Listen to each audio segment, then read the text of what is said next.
Very good morning Keralam. Prajin, ഈ morning walk, welcome to morning walk. Morning walk എന്ന് പറയുന്നത് നമ്മുടെ ഈ പ്രോജക്റ്റ് എന്താണെന്നറിയാമോ? കേരളത്തെ, നമ്മുടെ പ്രേക്ഷകരെ 1 മണിക്കൂർ മുൻപേ ഉണർത്തുക. സാധാരണ നമ്മുടെ പ്രേക്ഷകർ ഒരു 6:50 ആകുമ്പോഴാണ് കണ്ണും തിരുമ്പി എഴുന്നേറ്റ് വരുന്നത്. പക്ഷെ ഇനി അത് പറ്റില്ല. നിങ്ങൾ 5:35, 5:40 എഴുന്നേൽക്കുക, പ്രഭാത കൃത്യങ്ങൾ പൂർത്തിയാക്കുക. 6 മണിയാകുമ്പോൾ ഞങ്ങളോടൊപ്പം നടന്നു തുടങ്ങുക. അതാണ് മോർണിംഗ് വാക്കിന്റെ ഒരു ഉദ്ദേശം. മാത്രമല്ല, രാവിലെ തന്നെ വാർത്തകൾ അങ്ങോട്ടേക്ക് ഇങ്ങനെ പമ്പ് ചെയ്ത് കിട്ടാൻ പോവാണ് അല്ലേ? അതെ, നമ്മൾ നടക്കുന്നു, വാർത്തകൾ പറയുന്നു, ഒപ്പം തന്നെ ചിലപ്പോൾ നമ്മൾ ഇവരെയൊക്കെ വീടുകളിൽ ഒന്ന് കയറി ചെല്ലാനുള്ള സാധ്യത.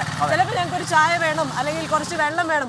അപ്പോൾ ഞങ്ങൾ വീടിൽ മുട്ടിയിട്ട് കൊഞ്ചം തണ്ണി അല്ലെങ്കിൽ കുറച്ച് വെള്ളം എന്നൊക്കെ ചോദിക്കാൻ സാധ്യതയുണ്ട്. എല്ലാവരും കരുതിയിരിക്കുക. യെസ്. അപ്പോൾ നമ്മളിപ്പോൾ എവിടെയുള്ളതൊരു ചോദ്യം സ്വാഭാവികമായിട്ടും നമ്മുടെ പ്രേക്ഷകർക്ക് തോന്നും. നമ്മൾ ഇന്നുള്ളത് കൊച്ചിയിലെ ഒരു പ്രധാന സ്പോട്ടിലാണ്.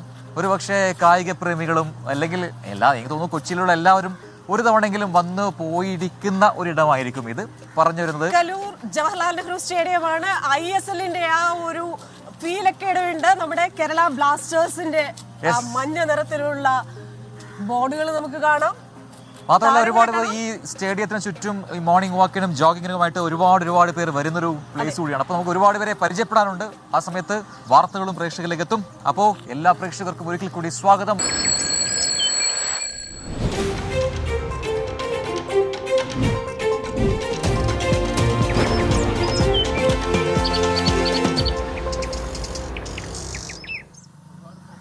ഉപതെരഞ്ഞെടുപ്പിന് ഏതാണ്ട് എനിക്ക് തോന്നുന്നു 28 നാൾ നീണ്ട ഒരു പ്രചാരണ കാലയളവ് ഉണ്ടായിരുന്നു തവണ അല്ലേ? ചേലക്കരയിലും വയനാട്ടിലും പാലക്കാടുണ്ട്. പക്ഷേ കുറച്ച് സമയം ഒരാഴ്ചയോടെ കഴിഞ്ഞിട്ട് മാത്രമേ. അതെ. മാത്രമല്ല, ഒരു ഉപതെരഞ്ഞെടുപ്പ് നില മാറി ശരിക്കും യഥാർത്ഥത്തിലൊരു തെരഞ്ഞെടുപ്പ് നടക്കുന്ന അതേ പ്രതീതി, ഒരുപക്ഷെ അതിനേക്കാൾ കൂടുതൽ മത്സരവീര്യമുണ്ട്. അതെ, കാരണം ഇവർക്കൊക്കെ കോൺസെൻട്രേറ്റ് ചെയ്യാവുന്ന മണ്ഡലങ്ങളുടെ എണ്ണം 140-ൽ നിന്ന് 3 ചുരുങ്ങി. അപ്പോൾ എല്ലാ നേതാക്കളും, എല്ലാ പ്രവർത്തകരും, അണികളും ഒക്കെ അവിടെ എത്തിച്ചേരുകയും എവിടെയെങ്കിലും ഒക്കെ ഇരുന്നു കൊണ്ട് തെരഞ്ഞെടുപ്പിനെ കുറിച്ച് ചിന്തിക്കുകയൊക്കെ ചെയ്യുന്ന സമയമായിരുന്നു. ഇന്നെന്തായാലും കലാശക്കൊട്ടാണ് 2 മണ്ഡലങ്ങളിൽ, വയനാട്ടിലും ചേലക്കരയിൽ. മാത്രമല്ല, എനിക്ക് തോന്നുന്നു ഓരോ ദിവസവും പുതിയ രാഷ്ട്രീയ വിഷയങ്ങൾ അത് വിവാദമായി മാറുന്നു. അതൊക്കെയാണ് ഈ 2 മണ്ഡലങ്ങൾ, പാലക്കാടും ഒക്കെ തന്നെ നമ്മൾ കണ്ടത്. അപ്പോൾ എന്താണ് അവസാന മണിക്കൂറുകളിൽ, അവസാന ദിനത്തിൽ നടക്കുന്ന പ്രചാരണ പ്രവർത്തനങ്ങൾ? ഇന്ന് കൊട്ടിക്കലാശം നടക്കുമ്പോൾ അത് എങ്ങനെയായിരിക്കും ഓരോ രാഷ്ട്രീയ പാർട്ടിയും പ്ലാൻ ചെയ്തിരിക്കുന്നത്? ഇതൊക്കെ നമുക്കൊന്ന് അറിയണ്ടേ? അപ്പോൾ ചേലക്കരയിലേക്കും വയനാട്ടിലേക്കുമാണ് ചേലക്കരയിലേക്ക് പോകാം. Srikanth, very good morning. എന്തായാലും ചേലക്കരയിൽ ആ ഒരു പൂരവുമായി ബന്ധപ്പെട്ട ചർച്ചകളിലാണ് ഈ ഒരു തെരഞ്ഞെടുപ്പ് പ്രചാരണം തുടങ്ങിയത്. അതിനുശേഷം ഇപ്പോൾ പ്രചാരണം അവസാനിക്കുന്നതിന് തൊട്ടു മുമ്പ് ഈ ലഘുലേഖ വിവാദം വരുന്നു.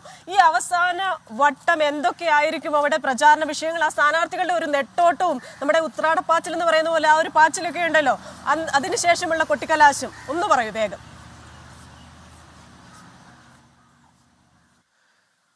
Good morning Prajin, Christina.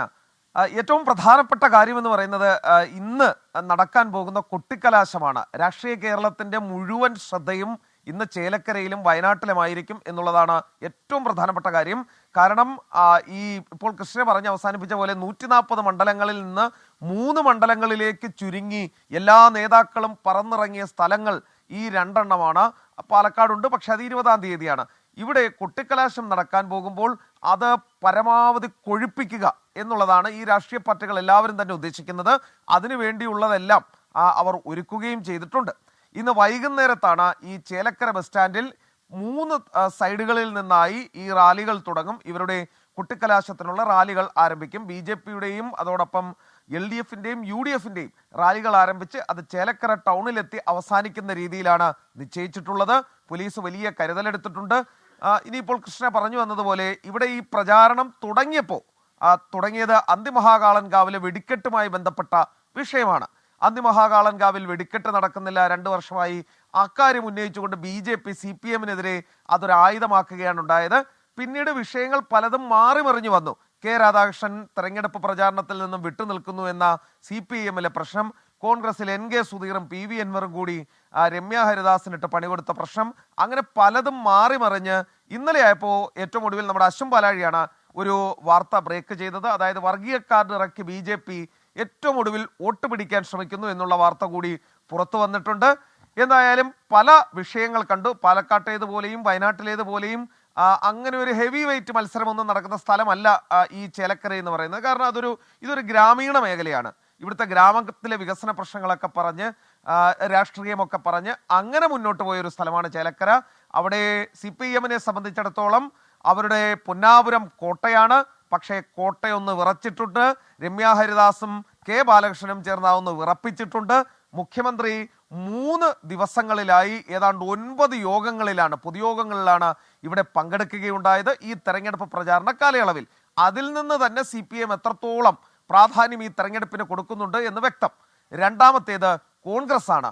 പ്രതിപക്ഷ നേതാവ് പറഞ്ഞൊരു കാര്യമുണ്ട്, ഞങ്ങളുടെ രാഷ്ട്രീയ വിജയം എന്ന് ഞങ്ങൾക്ക് അവകാശപ്പെടാൻ ഒന്നുണ്ടെങ്കിൽ അത് ചേലക്കരയിലെ വിജയമായിരിക്കും എന്നുള്ളതാണ്. അതിനുവേണ്ടി അവർ അക്ഷീണം പ്രയത്നിക്കുന്നുണ്ട്. BJPയെ സംബന്ധിച്ച് പാഞ്ഞാളും തിരുവില്ലാമലയും ഒക്കെ അവരുടെ കുറച്ച് ശക്തി കേന്ദ്രങ്ങളാണ്. അവിടെ നിന്നും പരമാവധി വോട്ട് ഇങ്ങ് പോരട്ടെ എന്നുള്ള നിലപാടിലാണ് BJP. നല്ല സ്ഥാനാർത്ഥികളെ 3 പാർട്ടികളും നിർത്തിയിട്ടുണ്ട്. UR പ്രദീപ് ജനകീയനായ വ്യക്തിയാണ്. K ബാലകൃഷ്ണൻ നേരത്തെ തിരുവില്ലാമല വൈസ് പ്രസിഡന്റ് ഒക്കെ ആയിരുന്ന വ്യക്തിയാണ്, ജനകീയനാണ്. രമ്യ ഹരിദാസ് ഇവിടെ ഈ മേഖല ഉൾപ്പെടുന്ന ആലത്തൂരിലെ MP കൂടിയായിരുന്നു ഒരു ഘട്ടത്തിൽ. അങ്ങനെ എല്ലാ തരത്തിലും പ്രചാരണം നടത്തി. ഒരു പ്രത്യേക കാര്യം എടുത്തു പറയേണ്ടതുണ്ട്, ചേലക്കരക്കാർ ഇപ്പോൾ അന്തം വിട്ട് നിൽക്കുകയാണ്. അതായത് അവർ TV-യിൽ മാത്രം കണ്ടിട്ടുള്ള നേതാക്കൾ, വലിയ നേതാക്കളൊക്കെ തന്നെ ചേലക്കരയിലെ തട്ടുകടയിലൊക്കെ വന്നിരുന്ന ചായ കുടിക്കുകയും ദോശ കഴിക്കുകയൊക്കെ ചെയ്യുന്ന കാഴ്ചകൾ വരെ അവർക്ക് ഈ 28 ദിവസത്തെ പ്രചാരണ കാലയളവിൽ കാണാൻ കഴിഞ്ഞു. സ്റ്റാർ അവതാരകർ വരെ ഇവിടേക്ക് കടന്നു വരുന്ന കാര്യങ്ങൾ അവർ TV-യിലേ കണ്ടിട്ടുള്ളൂ. അവരെയൊക്കെ നേരിട്ട് കാണാനും സെൽഫി എടുക്കാനും ഒക്കെ സാധിച്ചു. അങ്ങനെ ഒരു കാഴ്ച കൂടി ചേലക്കരയിൽ ഈ തെരഞ്ഞെടുപ്പ് പ്രചാരണ കാലത്ത് കാണാൻ കഴിഞ്ഞിട്ടുണ്ട്. എന്തായാലും നന്നായി. ശ്രീകാന്ത് അടക്കമുള്ളവരുടെ സെൽഫികൾ പലരുടെയും ഫോണുകളിൽ ഉണ്ടെന്ന് നമുക്കറിയാം അല്ലേ? അപ്പൊ ഇനി നമുക്ക് വയനാട്ടിലേക്ക്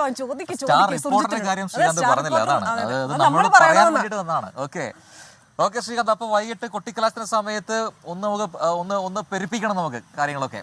ഇനി നമ്മുടെ വയനാട്ടിലേക്കാണ്. അവിടെ സുജിത്ത് അയ്യപ്പ തയ്യാറായി നിൽക്കുന്നുണ്ട്. Sujith, good morning. മോർണിംഗ് വാക്കിലേക്ക് സ്വാഗതം. വയനാട് പ്രത്യേകിച്ച് പറയേണ്ട കാര്യമില്ല. രാഷ്ട്രീയ കേരളം മാത്രമല്ല, ഇതാ ഇന്ത്യ ഒട്ടാകെ ഉറ്റുനോക്കുകയാണ് വയനാട്ടിലേക്ക്. എന്താകും അവിടുത്തെ ഫലമെന്നറിയാൻ. അപ്പോൾ ഇന്ന് രാഹുൽ ഗാന്ധി വരുന്നു പ്രിയങ്ക ഗാന്ധിക്കായി അവസാന ദിനത്തിൽ പ്രചാരണം കൊഴുപ്പിക്കാൻ. എന്താണ് അവിടുത്തെ അവസാനവട്ട ഒരുക്കങ്ങൾ? എത്രമാത്രം പ്രതീക്ഷയിലാണ് ഓരോ മുന്നണികളും വയനാട്ടിൽ? പ്രജിൻ, പ്രവിത, വോട്ട് കുട്ടയിലാക്കാനുള്ള ശ്രമം അത് വളരെ സജീവമായ രീതിയിൽ തന്നെ അതിൻ്റെ അവസാന ദിവസത്തിൽ നടക്കുന്നു എന്നുള്ളത് തന്നെയാണ്. വളരെ ആവേശത്തിലാണ് മുന്നണികൾ, വളരെ ആത്മവിശ്വാസത്തിലാണ് മുന്നണികൾ. അത്തരത്തിൽ ഉള്ള ഒരു തെരഞ്ഞെടുപ്പ് പ്രചാരണത്തിനാണ് അവസാന ഘട്ടത്തിൽ വയനാട് സാക്ഷ്യം വഹിച്ചതെന്നുള്ളതാണ്. നിരവധി വിവാദങ്ങളുണ്ടായിരുന്നു. എന്തായാലും ദേശീയ ശ്രദ്ധ ആകർഷിക്കുന്ന മത്സരം എന്നുള്ള തരത്തിൽ തന്നെയാണ് വീണ്ടും വയനാടിനെ കാണേണ്ടത്.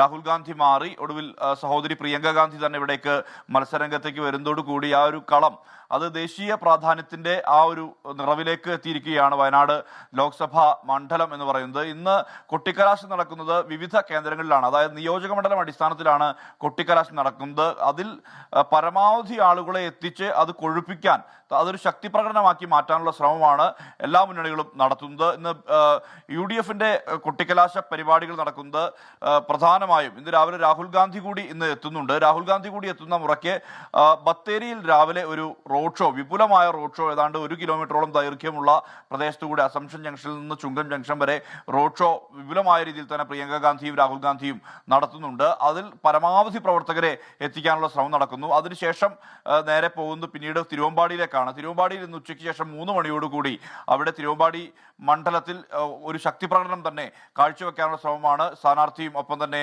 രാഹുൽ ഗാന്ധിയും ഉൾപ്പെടെയുള്ളവരെ പങ്കെടുപ്പിച്ചുകൊണ്ട് അത്തരത്തിൽ വിപുലമായ രീതിയിലുള്ള റോഡ് ഷോ നടത്താനാണ് UDF തീരുമാനിച്ചിട്ടുള്ളത്. LDF-ന്റെ കേന്ദ്രീകരിച്ച പ്രകടനം നടക്കുന്നത് കൽപ്പറ്റയിലാണ് സ്ഥാനാർത്ഥി സത്യൻ മൊകേരി ഉണ്ടാവുക. BJP സ്ഥാനാർത്ഥിയായി നവ്യ ഹരിദാസിന്റെ ശക്തി പ്രകടനം, അതായത് ഈ കൊട്ടിക്കലാശ പരിപാടികൾ നടക്കുന്നത് ബത്തേരിയിലാണ്. ബത്തേരിയിൽ പരമാവധി പ്രവർത്തകരെ എത്തിക്കാനുള്ള ശ്രമമാണ് നടത്തുന്നത്. മാത്രമല്ല മറ്റ് കേന്ദ്രങ്ങളിലും മാനന്തവാടിയിലും അതോടൊപ്പം മേപ്പാടിയിലും വണ്ടൂരിലും ഉൾപ്പെടെയുള്ള പ്രദേശങ്ങളിലെല്ലാം തന്നെ ഇത്തരത്തിൽ കൊട്ടിക്കലാശം നടക്കുന്നുണ്ട്. ഈ മേപ്പാടിയിൽ പ്രത്യേകിച്ച് ഒരു സവിശേഷ സാഹചര്യം കൂടിയുണ്ട്. കാരണം ഏറ്റവും ഒടുവിലുണ്ടായിട്ടുള്ള ഈ പുഴുത്ത പുഴുവരിച്ച കിറ്റ് നൽകിയതുമായി ബന്ധപ്പെട്ട വിവാദത്തിന്റെ അലയൊലികൾ ഇനിയും കെട്ടടങ്ങിയിട്ടില്ല.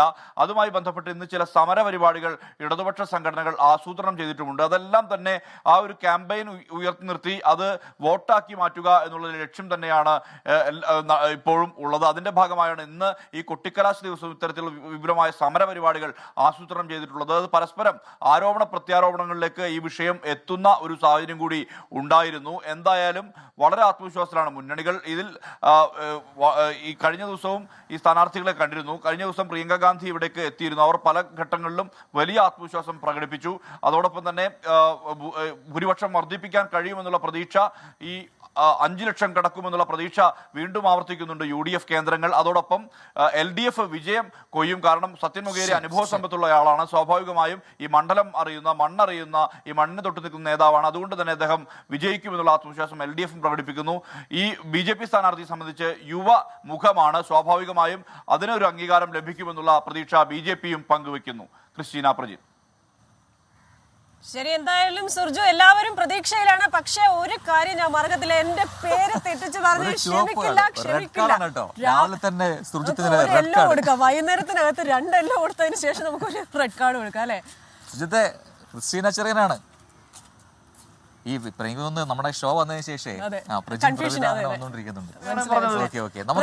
ഒരു കാര്യം, എനിക്ക് സന്തോഷം കൊണ്ട് ഇരിക്കാൻ വയ്യാന്ന് പറഞ്ഞാൽ ഇരിക്കാൻ വയ്യ. കാരണം നമ്മുടെ കമന്റ് ബോക്സ് വളരെ സജീവമാണ്. Very nice. അപ്പൊ 6 മണിക്ക് എഴുന്നേക്കാത്ത നമ്മുടെ പല പ്രേക്ഷകരും എഴുന്നേറ്റ് കമന്റ് ബോക്സിൽ ഹാജർ വെച്ചിട്ടുണ്ട്. നമ്മുടെ സ്ഥിരം പ്രേക്ഷകരായ മിനി ബാബു, മിനി ചേച്ചി ഉണ്ട്, അതേപോലെ തന്നെ ആൽഫയുണ്ട്, സുലൈമാൻ അബ്ദുൾ റഹ്മാൻ ഉണ്ട്, നമുക്ക് ഗുഡ് മോർണിംഗ് പറഞ്ഞിട്ടുണ്ട്. പോകെ പോകെ കമന്റുകൾ വായിക്കാം കേട്ടോ. അപ്പൊ നിങ്ങളൊക്കെ കമന്റുകൾ കാണുന്നുണ്ട്, വായിക്കുന്നുണ്ട്. ഇതിലൊക്കെ ഞങ്ങൾക്ക് സന്തോഷം. നിങ്ങൾ അരമണിക്കൂർ നേരത്തെ എഴുന്നേറ്റല്ലോ, കഴിയുമെങ്കിൽ നമുക്ക് അത് 1 മണിക്കൂർ മുമ്പേ ആക്കാം. അതെ, നമുക്കൊരു മറ്റൊരു വാർത്തയിലെ കൂടി പെട്ടെന്ന് പോകാൻ തോന്നുന്നു. അതിനുശേഷം നമുക്ക് വിശേഷങ്ങളിലേക്ക് പോവാം. കഴിഞ്ഞ കുറേ ദിവസങ്ങളായിട്ട് നമുക്കറിയാം ഈ IAS തലപ്പത്തെ വിവാദങ്ങൾ. 2 പ്രധാനപ്പെട്ട വിഷയങ്ങളുണ്ട്. ഒന്ന് ഈ മതാടിസ്ഥാനത്തിലുള്ള വാട്സാപ്പ് ഗ്രൂപ്പ് നിർമ്മാണം, മറ്റൊന്ന് ജയതിലകും പ്രശാന്തും തമ്മിലുള്ള വാക്പോര്, അങ്ങോട്ടും ഇങ്ങോട്ടുമുള്ള വിഴുപ്പലക്കൽ. അപ്പോൾ അതിലെല്ലാം ഒരു നടപടി ഇന്നുണ്ടാകുമെന്നൊരു പ്രതീക്ഷ വരുന്നുണ്ട്. ആ രീതിയിലുള്ള വിവരങ്ങൾ ചീഫ് സെക്രട്ടറി മുഖ്യമന്ത്രിക്ക് കൈമാറിയിട്ടുണ്ട് എന്നാണ്. പ്രശാന്തിന്റെ കേസിലാണെങ്കിൽ വിശദീകരണം പോലും ചോദിക്കാതെ തന്നെ നടപടി എടുക്കാം എന്നൊരു ശുപാർശയാണ് ചീഫ് സെക്രട്ടറി നൽകിയിരിക്കുന്നത്. ആൾക്കാർ പറയുന്നത് ഇപ്പോൾ IAS എന്ന് പറയേണ്ട ഒരു അവസ്ഥയാണെന്ന് പറയുന്നത് സ്വാഭാവികമായിട്ട് നമ്മുടെ നാട്ടിന് നാണക്കേട് തന്നെയാണ്. നമ്മുടെ സംസ്കാരം, നമ്മുടെ കേരളത്തിന്റെ ഒരു പാരമ്പര്യമൊക്കെ നോക്കുമ്പോൾ നമ്മൾ കേട്ടുകളില്ലാത്ത സംഭവം തന്നെയാണ്. അപ്പോൾ ഇതിന്റെ കൂടുതൽ വിവരങ്ങൾ എന്തായിരിക്കും, നടപടി പ്രതീക്ഷിക്കാമോ, അത്തരം കാര്യങ്ങൾ അറിയേണ്ടതുണ്ട്. നമ്മുടെ ഉമേഷ് ബാലകൃഷ്ണൻ തിരുവനന്തപുരത്തും തത്സമയം നമ്മുടെ മോർണിംഗ് വാക്കിൽ ചേരുന്നു വിവരങ്ങളുമായി. Umesh, very very good morning, welcome to morning walk. അപ്പോൾ ഈ IAS തലപ്പത്തെ ആ ഒരു പടലപ്പിണക്കങ്ങൾ, ചില പ്രശ്നങ്ങൾ, ഇതൊക്കെ സജീവമായ ചർച്ചയായിക്കൊണ്ടിരിക്കുന്ന ദിവസങ്ങളാണ്. N പ്രശാന്തിനോട് വിശദീകരണം പോലും ചോദിക്കേണ്ട, നടപടി എടുത്തോളാനാണ് പറഞ്ഞിരിക്കുന്നത്. ഇക്കാര്യത്തിലൊക്കെ എന്ത് അപ്ഡേറ്റ്സ് ആണ് ഇന്നുണ്ടാവുക?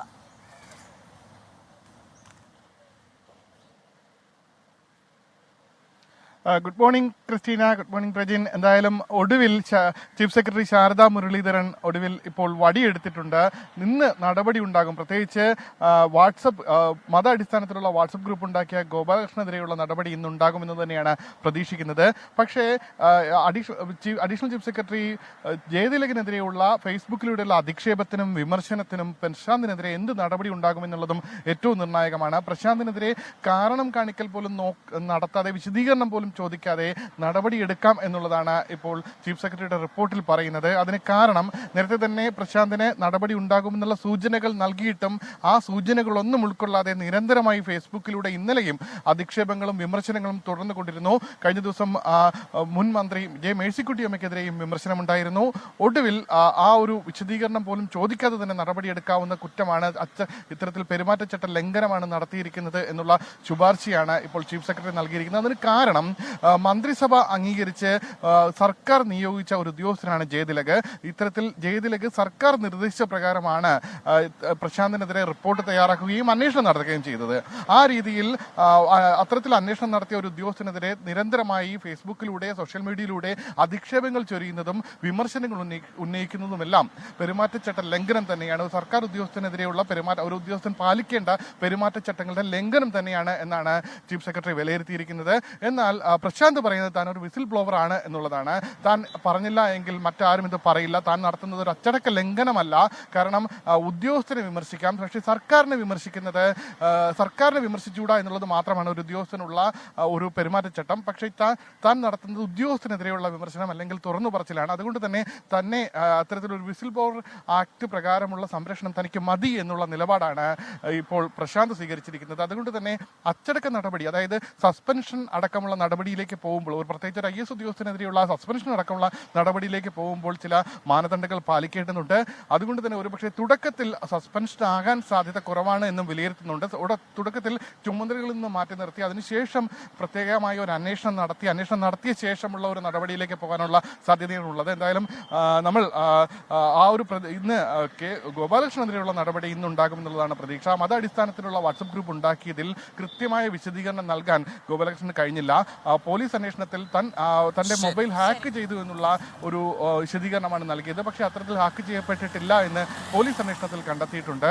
അതുകൊണ്ട് തന്നെ അതിൽ ചീഫ് സെക്രട്ടറിക്ക് കൃത്യമായ വിശദീകരണം നൽകാൻ അദ്ദേഹത്തിന് കഴിഞ്ഞിട്ടുമില്ല. ഈ സാഹചര്യത്തിലാണ് അച്ചടക്ക നടപടിയിലേക്ക് പോകുന്നത്. എന്തായാലും അത് ഇന്നുണ്ടാകുമെന്നുള്ള പ്രതീക്ഷയാണ്. പ്രശാന്തിനെതിരെയുള്ള അന്വേഷണം അച്ചടക്ക ഇക്കാര്യത്തിൽ എല്ലാ അപ്ഡേറ്റ്സും അതത് സമയം ഏറ്റവും വേഗത്തിൽ തന്നെ നമ്മളിലേക്ക് എത്തിക്കുക. പ്രജിൻ, നമ്മുടെ കമന്റ് ബോക്സിൽ ഒരുപാട് പേര്, നമ്മുടെ മിനിച്ചേച്ചി പറഞ്ഞു ഇന്ന് അലാം വെച്ച് നേരത്തെ എഴുന്നേറ്റിട്ടുണ്ട്. അതേപോലെ തന്നെ ഞാൻ ഈ സുലൈമാൻ അബ്ദുൽ ഖാദർ പേര് തെറ്റിച്ചാ പറഞ്ഞതെന്ന് പറഞ്ഞത് എനിക്ക് ഓർമ്മയില്ല. ഞാൻ അങ്ങനെ തന്നെ, കാരണം നിങ്ങളുടെ ഒന്നും പേര് അങ്ങനെ തെറ്റിപ്പോകാൻ വഴിയില്ല. ഷെമിച്ചേച്ചി എവിടെയാണെന്ന് ചോദിക്കുകയായിരുന്നു. പക്ഷെ ഷെമിച്ചേച്ചി നടക്കുകയാണ്. SKN പറയുന്ന പോലെ സമയം പറയണമെന്ന് പറഞ്ഞു. സമയം ഇപ്പോൾ 6 മണി കഴിഞ്ഞ് 18 മിനിറ്റ് ആണ്. അതേപോലെ തന്നെ ഇനിയോൺ എന്ന് പറയുന്ന ആ ഒരു പ്രൊഫൈലിൽ നിന്നൊരു പ്രവചനം വന്നിട്ടുണ്ട്. ചേലക്കര LDF കൊണ്ടുപോകും, പാലക്കാട് UDF കൊണ്ടുപോകും, വയനാടും UDF കൊണ്ടുപോകും എന്നാണ്. എന്നാലും നമുക്ക് അത് കാത്തിരുന്ന് കാണാം ആര് ഏതൊക്കെ കൊണ്ടുപോകും എന്നുള്ള കാര്യം. നമ്മുടെ ആൽഫ എന്ന് പറയുന്ന ഒരു ഐഡിയിൽ നിന്നൊരു കമന്റ് വരുന്നു. വയനാട്ടുകാർ പ്രിയങ്കയെ വിജയിപ്പിക്കുമെന്നറിയാം, എന്നാലും കുറച്ചൊക്കെ ഇടതിനും കൊടുത്ത് വർദ്ധിത ഒരു സെക്കൻഡ് നമുക്ക് ഉമേഷ് ബാലകൃഷ്ണനിലേക്ക് ഒന്നുകൂടെ പോകണമെന്ന് നമ്മുടെ പ്രൊഡ്യൂസർ സനു പറയുന്നുണ്ട്. ഉമേഷ് ശംഖുമുഖത്താണ് നിൽക്കുന്നത്. ഉമേഷ്, ആ ശംഖുമുഖത്തെ അതിമനോഹരമായ കാഴ്ചകൾ നമ്മുടെ പ്രേക്ഷകരിലേക്ക് ഒന്ന് എത്തിച്ചാലോ നമുക്ക്?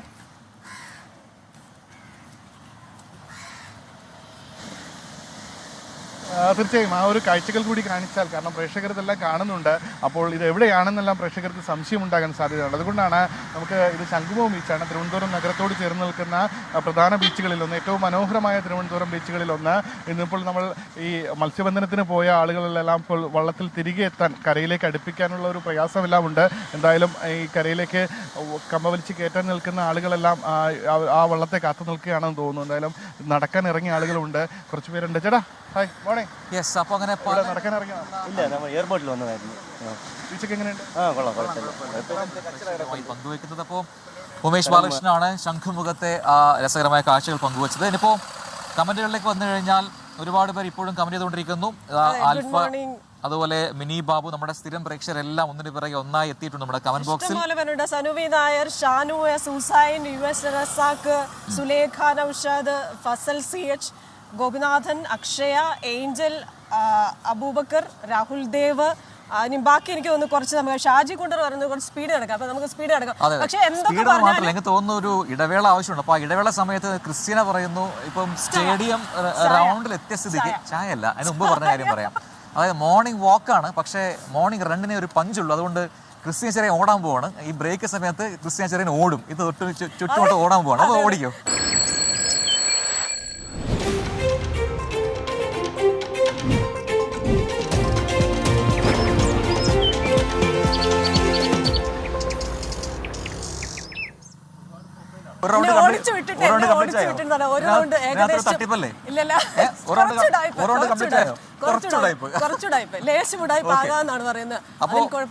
വേഗം കൂട്ടണം, നമ്മുടെ ക്യാമറമാന് ബുദ്ധിമുട്ടുന്നുണ്ട്. പക്ഷെ നമുക്ക് ഈ പറഞ്ഞ പോലെ നന്നായിട്ട് ഉറങ്ങിയൊന്നും ഇല്ലെങ്കിൽ പോലും പ്രതിന് ഭയങ്കര ഒരു പോസിറ്റീവ് എനർജി ഇല്ലേ, ഒരു ക്ഷീണം തോന്നുന്നില്ല. അത് ഈ ഒരു ആംബിയൻസിന്റെ പ്രത്യേകതയാണ്. കാരണം ഇവിടെ മോർണിംഗ് വാക്കിനും ജോഗിങ്ങിനുമായിട്ട് വരുന്ന ഒരുപാട് പേരുണ്ട്. അവർക്കെല്ലാം ഒരു എക്സ്ട്രാ എനർജി ഉണ്ട്. എനിക്ക് തോന്നുന്നത് ഇവിടുത്തെ ഒരു ആംബിയൻസിന്റെ ഒരു ഗുണം കൂടിയാണ്. ആംബിയൻസ് മാത്രമല്ല പ്രജന, രാവിലെ എഴുന്നേറ്റ് നടന്നു കഴിഞ്ഞാൽ പോസിറ്റീവ് എനർജി ഉണ്ട്. എല്ലാവരും രാവിലെ എഴുന്നേക്കണം, നടക്കണം. ഒരു സെക്കൻഡ്, ഞാൻ എന്റെ ഷൂലേസ് ഒക്കെ അതെ പതുക്കെ കെട്ടിയിട്ട് വന്നാൽ മതി.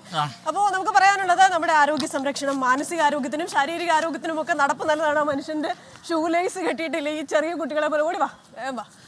അപ്പോൾ നമുക്കിനിയും വാർത്തകളിലേക്ക് പോകണം. കമന്റ് ബോക്സിൽ നിരവധി പേര് എന്തായാലും ഒരു അഭിനയവും ഇല്ലാതെ നന്നായി കഥയ്ക്കുന്നുണ്ട്. നമുക്ക് നിതിൻ അമ്പുചാൻ കൂടി ഉണ്ട് നമ്മുടെ കൂടെ. Nithin, good morning. Morning walk ആണോ മോർണിംഗ് ജോഗിംഗ് ആണോ? ഞാൻ നിങ്ങളോടൊപ്പം മോർണിംഗ് വാക്കിന് ഇറങ്ങിയതാ. അപ്പോൾ കൊച്ചിയിൽ തോന്നുന്നുണ്ടോ? അബദ്ധമായെന്ന് തോന്നുന്നുണ്ടോ? ഇല്ല അവതായിട്ടില്ല. കൊച്ചിയിൽ നിന്ന് നമുക്ക് ഒരു വലിയ വിശേഷമുണ്ട്. നമ്മുടെ എന്താണ് പറയാ സംസ്ഥാന സ്കൂൾ കായികമേള അതിന്ന് സമാപനമാണ്. അപ്പം ആരാണ് ഓവറോൾ ചാമ്പ്യൻഷിപ്പ് എന്നതിൽ സംശയങ്ങളില്ല. ട്രിവാൻഡ്രം വളരെ മുന്നിലാണ്. പക്ഷെ അത്ലറ്റിക്സിൽ നമ്മൾ കണ്ടു മലപ്പുറത്തിന്റെ ഒരു വല്ലാത്ത മുന്നേറ്റം. അതെ. അപ്പൊ എന്താണ് ഇന്ന് കൊച്ചിയിലെ വിശേഷങ്ങൾ? ഇന്നൊന്ന് പ്രജിൻ പറഞ്ഞ പോലെ തന്നെ കായികമേള അതിന്റെ സമാപന ചടങ്ങിൽ നടക്കും. മുഖ്യമന്ത്രി പിണറായി വിജയൻ വൈകിട്ട് 4 മണിക്കുള്ള ഈ സമാപന ചടങ്ങിൽ പങ്കെടുക്കും. കഴിഞ്ഞ ഒരാഴ്ചയായി ഈ കായികമേളയുടെ എല്ലാ ആരവത്തിലും ആവേശത്തിലായിരുന്നു എറണാകുളം. മറ്റൊന്ന് നേരത്തെ പ്രജിൻ പറഞ്ഞ പോലെ കൊച്ചിയിലെ വലിയ കിടിലം സംഭവം എറണാകുളത്ത് വരാൻ പോകുന്നത്, അതായത് ചെറു ജലാശയങ്ങൾ വിമാനത്താവളങ്ങളൊക്കെ ബന്ധിപ്പിച്ചുകൊണ്ടുള്ള നമ്മുടെ സീപ്ലെയിൻ പദ്ധതിക്ക് ഇന്ന് തുടക്കമാവുകയാണ്. അതിലേക്ക് ഞാൻ വരായിരുന്നു. കാരണം എന്താ അറിയോ, എന്താ വരാൻ താമസം? ഇന്നലെ ഫസ്റ്റ് അതിനകത്ത് കയറിയത് ആരാ? കണ്ടാലൊരു കൊച്ചുകുട്ടിയാണെന്ന് തോന്നുകയുള്ളൂ. മറ്റൊന്ന് സീപ്ലെയിനെ കുറിച്ചാണ് പ്രജിൻ പറഞ്ഞത്. സീപ്ലെയിൻ ഇപ്പോൾ അതിന്റെ പരീക്ഷണ പറക്കൽ ഇന്ന് 9:30 മന്ത്രി മുഹമ്മദ് റിയാസ് ഫ്ലാഗ് ഓഫ് ചെയ്യും. ആദ്യ പറക്കൽ അത് മാട്ടുപ്പെട്ടിയിലേക്കാണ്. പ്രജിൻ എപ്പോഴെങ്കിലും കൊച്ചിയിൽ നിന്ന് മൂന്നാറിലേക്ക് ബൈ റോഡല്ലാതെ പോയിട്ടുണ്ടോ? എന്നാൽ ഇനി ബൈ റോഡല്ലാതെ നമുക്ക് പറന്നിട്ട് മാട്ടുപ്പെട്ടിയിൽ ഇറങ്ങാൻ പറ്റും. അതാണ് ഈ പറഞ്ഞ സീപ്ലെയിൻ എന്ന പദ്ധതി. അത് ചെറു ജലാശയങ്ങൾ കേന്ദ്രീകരിച്ച് ടൂറിസം വികസനത്തിന് വേണ്ടി നടപ്പാക്കുന്ന ഒരു പദ്ധതിയാണ്. അതിന്റെ പരീക്ഷണ പറക്കൽ ഇന്ന് 9:30 ബോൾഗാട്ടി കായലിൽ നിന്ന് മാട്ടുപ്പെട്ടിയിലേക്ക് പോകും. ഇന്നലെയാണ് അത് ബോൾഗാട്ടി കായലിലേക്ക് വിജയവാഡയിലെത്തിയത്. വലിയ ആവേശത്തോടുകൂടി വലിയ സ്വീകരണം നൽകി. ഏതാണ്ട് 17 പേർക്ക് ഒരേ സമയം യാത്ര ചെയ്യാം. പക്ഷേ നിലവിലിപ്പോൾ 9 വിനോദസഞ്ചാരികൾക്കാകും യാത്ര ചെയ്യാൻ പറ്റുക. അതിനുശേഷം പിന്നീട് നമുക്കറിയാം പല ജലാശയങ്ങൾ കേന്ദ്രീകരിച്ച് ഈ ചെറിയ കേന്ദ്രങ്ങൾ, പ്രത്യേകിച്ചും അഷ്ടമുടി കായൽ പോലുള്ള പ്രധാനപ്പെട്ട വിനോദസഞ്ചാര കേന്ദ്രങ്ങളിലേക്കുള്ള ഒരു സർക്യൂട്ടാണ് ഉദ്ദേശിക്കുന്നത്. ശരിക്കും ഇത് വന്നപ്പോൾ പലരും ഇങ്ങനെ രണ്ടഭിപ്രായങ്ങൾ പറഞ്ഞു. ഇത് കരയിലും ഇറക്കാം അല്ലേ? ഒരു ആംഫീബിയൻ എയർക്രാഫ്റ്റ് എന്നാണ് അറിയപ്പെടുന്നത് അല്ലേ? അപ്പോൾ അതില് എല്ലാ ജലാശയങ്ങളും ഇറക്കാൻ പറ്റുമോ? അതിന് ഇത്ര ആഴം വേണം എന്നൊക്കെയുള്ള നിബന്ധനകളുണ്ടോ? അങ്ങനെയുണ്ടോ? 2 മീറ്റർ ആഴമുള്ള എല്ലാ ജലാശയങ്ങളിലേക്കും ഇറക്കാൻ പറ്റും. അതുകൊണ്ട് തന്നെയാണ് ഇതിനെ ഒരു നമുക്ക് വലിയ വികസന കുതിപ്പേട്ടത്തിന് വഴിയൊരുക്കുന്നു പറയാൻ കാരണം പല പ്രധാനപ്പെട്ട ചെറിയ ചെറിയ ജലാശയങ്ങൾ ആരും കാണാതെ ഒരു നമുക്ക് വികസനം ഇനിയും ആവശ്യമുണ്ട്. മാത്രമല്ല നിരവധി വിനോദസഞ്ചാരികളെ കാത്തിരിക്കുന്ന കേന്ദ്രം ഉണ്ടല്ലോ, അവർക്കെല്ലാം തന്നെ ഒരു ആശ്വാസകരമായ ഒരു പദ്ധതിയിലേക്കാണ് കടക്കുന്നത്. ഇന്നിപ്പോൾ പരീക്ഷ പറക്കലാണ്. ഏതാണ്ട് 6 മാസത്തിനകം അത് പൂർവ്വസ്ഥിതിയിലേക്ക് മൊത്തത്തിൽ നമുക്ക് എല്ലാ ഇടത്തിലേക്ക് എത്താൻ പറ്റുന്ന തരത്തിലാണ് അതിന് ആലോചിക്കുന്നത്. എന്തായാലും ഇന്ന് 9:30 മുഹമ്മദ് റിയാസ് ഇത് ഫ്ലാഗ് ഓഫ് ചെയ്യും. അതിനുശേഷം നേരെ മാട്ടുപ്പെട്ടിലേക്ക് പോകും. മാട്ടുപ്പെട്ടിയിൽ റോഷി അഗസ്റ്റിൻ സ്വീകരണം നൽകും.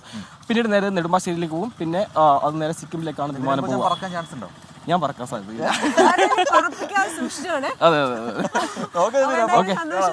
നമ്മുടെ കൂടെ തന്നെ ഉണ്ടാവും പ്രജിൻ. നമ്മുടെ ജിൻസ് കുര്യാക്കോസ് പറയുന്നുണ്ട് പരിപാടിയൊക്കെ കൊള്ളാം, പക്ഷെ പത്രവായന കൂടെ ഉണ്ട്. പത്രമൊക്കെ നമ്മള് നന്നായി നമ്മുടെ നിതിനംബുജൻ രാവിലെ തന്നെ പത്രമൊക്കെ സെറ്റാക്കി വെച്ചിട്ടാണ്. അല്പസമയത്തിനകം പത്രത്തിൽ എന്തൊക്കെയാണ് വാർത്തകളെന്ന് വളരെ ക്വിക്കായിട്ട് നമ്മൾ പോകും. അതിന് മുമ്പ് നമുക്ക് വേറെ എന്തോ വാർത്തയിലേക്ക് പറയുമ്പോഴേ ഇവിടെ ഒരു വാർത്തയുടെ ഒരു അപ്ഡേറ്റ് കൂടി പ്രേക്ഷകർക്ക് നൽകാനുണ്ടത്. മണിപ്പൂരിൽ നിന്നാണ്. മണിപ്പൂരിൽ സ്ഥിതിഗതികൾ നിയന്ത്രിക്കാൻ കൂടുതൽ സുരക്ഷാ സേനയെ വിന്യസിച്ചുവെന്ന് മണിപ്പൂർ പോലീസ് അറിയിച്ചിട്ടുണ്ട്. വെടിവെപ്പുണ്ടായ മേഖലകളിൽ അതീവ ജാഗ്രതാ നിർദ്ദേശം നൽകിയിരിക്കുകയാണ്. വിവിധ മേഖലകൾ കേന്ദ്രീകരിച്ച് സുരക്ഷാ സേന നടത്തിയ പരിശോധനയിൽ ഗ്രനേഡുകളും റൈഫിളുകളും വെടിയുണ്ടുകളുമെല്ലാം കണ്ടെടുത്തിട്ടുണ്ട്. തംനോപൊക്കിയിൽ അല്ലെ തംനാപൊക്കിയിൽ ജോലി ചെയ്തുകൊണ്ടിരുന്ന കർഷകർക്ക് നേരെയാണ് അക്രമികൾ വെടിയുതിർത്തത്. അതുപോലെ തന്നെ ഈ പറയുന്ന സൈറ്റൺ, ജിരിബാം, സനാസബി, സബുംഖോക്ക് രാവിലെ തന്നെ നാക്കൊടക്കുന്നല്ലോ ദൈവമേ, എന്നിവിടങ്ങളിലും കഴിഞ്ഞ ദിവസം കനത്ത വെടിവെപ്പുണ്ടായി. അതേപോലെ തന്നെ ആക്രമണത്തിന്റെ ഉത്തരവാദിത്വം ഇതുവരെ ആരും ഏറ്റെടുത്തിട്ടില്ല. 2 മാസത്തെ ഇടവേളയ്ക്ക് ശേഷമാണ് മണിപ്പൂരിൽ വീണ്ടും ആക്രമണങ്ങൾ ഉണ്ടാകുന്നത്. അപ്പോൾ എന്തൊക്കെ പറഞ്ഞാലും മണിപ്പൂരിലെ ആ ജനങ്ങളുടെ ആ ഒരു വേദനയും അവരുടെ പ്രശ്നങ്ങളും രാവിലെ എഴുന്നേറ്റ് വരുമ്പോൾ അവർ നേരിടുന്ന കാര്യങ്ങളും ഒക്കെ നമ്മളെയും വേദനിപ്പിക്കുന്നുണ്ട്. അപ്പോൾ ഇത്തരത്തിലൊരു റിപ്പോർട്ട് വരുന്നുണ്ട്. നമുക്ക് പത്രം കിട്ടിയിട്ടുണ്ടല്ലോ. അപ്പോൾ ഈ മാതൃഭൂമിയാണ് നമുക്ക് കിട്ടിയത്. ഇന്നലെ മനോരമയായിരുന്നു. അപ്പോൾ ഇതിന്റെ ഏറ്റവും പ്രധാനപ്പെട്ട വാർത്ത എന്ന് പറയുന്നത് മുഖ്യമന്ത്രി കുറിക്കും എന്നാണ്. കുറിക്കും എന്ന് പറഞ്ഞാൽ അത് ഹരിശ്രീ കുറിക്കുകയാണോ? അതെ അതെ, അതായിരിക്കും ഉദ്ദേശിച്ചിട്ടുണ്ടാവും. തലക്കെട്ട് മുഖ്യമന്ത്രി കുറിക്കും. നമ്മുടെ എൻ പ്രശാന്ത് അതേപോലെ തന്നെ ജയത്തിലേക്ക് അതില് മുഖ്യമന്ത്രി എന്തായിരിക്കാം കുറിക്കുക എന്നുള്ള, അതായത് ചീഫ് സെക്രട്ടറിയുടെ ഒരു റിപ്പോർട്ട് ഉണ്ടല്ലോ, ആ റിപ്പോർട്ടിൽ എന്താണ് നടപടി എന്നുള്ളതാണ് പറയുന്നത്. നമ്മുടെ സീപ്ലെയിൻ അല്പസമയം മുൻപ് നമ്മൾ പറഞ്ഞ സീപ്ലെയിൻ ഒരു മനോഹരമായ ഒരു അതിന്റെ ലാൻഡിങ്ങിന്റെ ഒരു ചിത്രം കൂടി മാതൃഭൂമി 1-ാം പേജിൽ മാത്രമല്ല കായൽ പറപ്പിൽ നല്ലൊരു രസമുള്ള അല്ലേ. അപ്പോൾ നമുക്കിനി നേരെ ഒന്ന് ഡൽഹി വരെ പോകണം. ബൽറാം ഇടങ്ങാവടി അവിടെ ഒന്ന് യെസ് അതിന് മുമ്പ് നമുക്ക് ഒന്നുകൂടെ ആ ഒരു മാതൃഭൂമി പത്രത്തിന്റെ കായൽപ്പറപ്പിൽ ആദ്യ പേജിലെത്തിയ ആ ചിത്രം നമുക്ക് പ്രേക്ഷകർക്ക് ഒന്ന് കാണിച്ചു കൊടുക്കാം. യെസ്, ഇനി നമുക്ക് വാർത്തയിലേക്ക് പോയാലോ? പോവാം. അപ്പോൾ ഡൽഹിയിലേക്കാണ് ബൽറാം നെടുങ്ങാടി തയ്യാറായി നിൽക്കുന്നുണ്ട്. Balram, good morning. അപ്പോൾ ഡൽഹിയിലെ സ്ഥിതി, അവിടെ അന്തരീക്ഷ മലിനീകരണം ഒരു വലിയ പ്രശ്നമായി വീണ്ടും മാറുന്നു. എനിക്ക് തോന്നുന്നു ആ ദീപാവലി സമയത്ത് തുടങ്ങിയതാണ് രൂക്ഷമായ രീതിയിലുള്ളൊരു വായു മലിനീകരണം. അതിപ്പോഴും മാറാതെ നിൽക്കുന്നു. അതിനെന്താണ് പ്രധാനപ്പെട്ട കാരണം? എങ്ങനെയാണ് സർക്കാർ ഇടപെടാൻ ഉദ്ദേശിക്കുന്നത്? മറ്റെന്തൊക്കെ ക്രമീകരണങ്ങൾ ഏർപ്പെടുത്തിയിട്ടുണ്ടോ?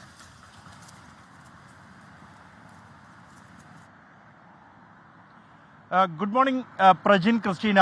ഡൽഹിയിൽ അന്തരീക്ഷ മലിനീകരണം അതിരൂക്ഷമായി തന്നെ തുടരുകയാണ്. അത് ജനങ്ങളുടെ ജീവിതത്തെ മുൻപ് ഒരിക്കലും ഇല്ലാത്ത രീതിയിൽ തന്നെ ബാധിച്ചിരിക്കുന്നു ഇത്തവണ എന്നുള്ളതാണ് യാഥാർത്ഥ്യം.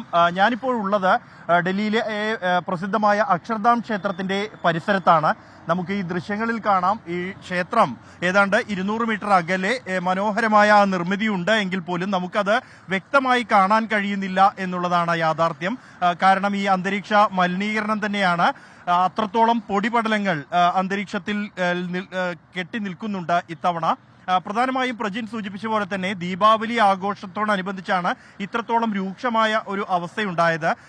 എല്ലാ വിലക്കുകളും ലംഘിച്ചുകൊണ്ട് ദീപാവലിക്ക് ഇത്തവണ പടക്കങ്ങൾ പൊട്ടിച്ച് അതിഗംഭീരമായി ജനങ്ങൾ ആഘോഷിച്ചു.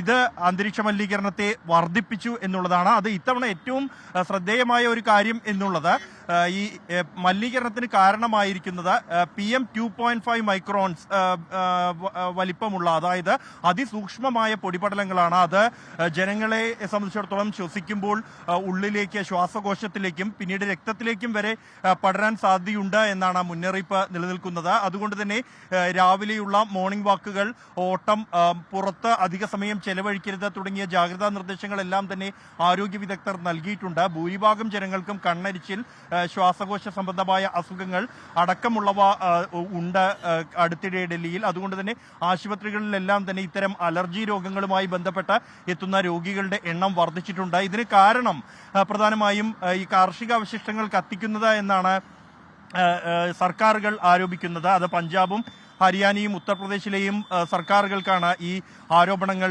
വരുന്നത് എങ്കിൽ പോലും അവർ, കർഷക സംഘടനകൾ ഉൾപ്പെടെയുള്ളവർ ഇക്കാര്യത്തിൽ വ്യക്തമാക്കുന്നത് ഇത് അതിസൂക്ഷ്മമായ പൊടിപടലങ്ങളാണ് എന്നതുകൊണ്ട് തന്നെ കാർഷിക അവശിഷ്ടങ്ങളല്ല, മറിച്ച് അതിനേക്കാൾ കൂടുതൽ ഡൽഹിയുടെ മലിനീകരണത്തിന്റെ 51% ഉണ്ടാകുന്നത് ഫാക്ടറി, ഒപ്പം തന്നെ അതിനേക്കാൾ കൂടുതലായി വാഹനങ്ങളിൽ നിന്നും ബഹിർഗമിക്കുന്ന ഇത്തരം പൊടിപടലങ്ങൾ, പുക എല്ലാമാണ് എന്നുള്ളതാണ്.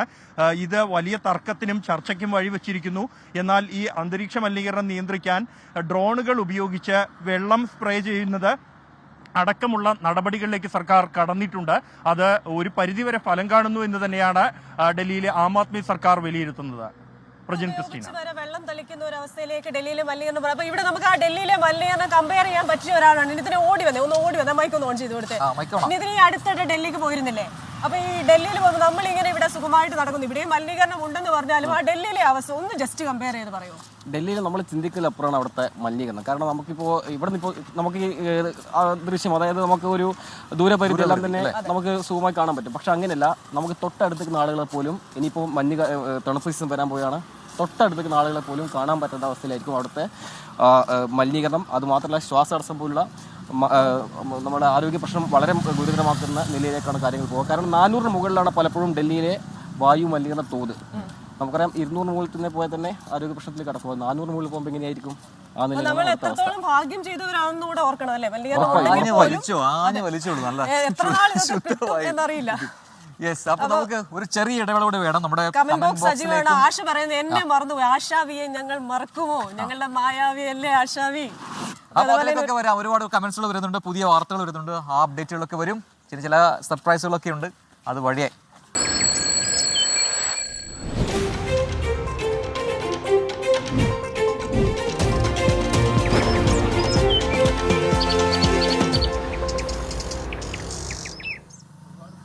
അപ്പൊ എനിക്ക് മനോരമ പത്രം കിട്ടിയിട്ടുണ്ട്.